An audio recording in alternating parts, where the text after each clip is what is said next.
Quedan solo 30 horas para que el CAI Zaragoza afronte una de sus citas más importantes del año. 2 victorias en Eurocup asegurarían el pase a octavos.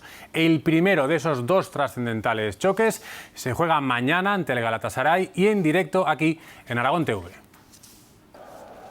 En la mente de los jugadores todavía permanece el recuerdo del encuentro de ida en el que los turcos ganaron por 35 puntos. Somos conscientes que allí nos pasaron por encima, salimos muy blandos y jugamos uno de nuestros peores partidos, pienso, y que ha pasado una vez y intentaremos que no pase más veces, ¿no? Pero aquí en casa la cosa es diferente, será un partido totalmente diferente y tenemos que poner una intensidad máxima para llegar a un partido pues, físico y con opciones de ganar al final.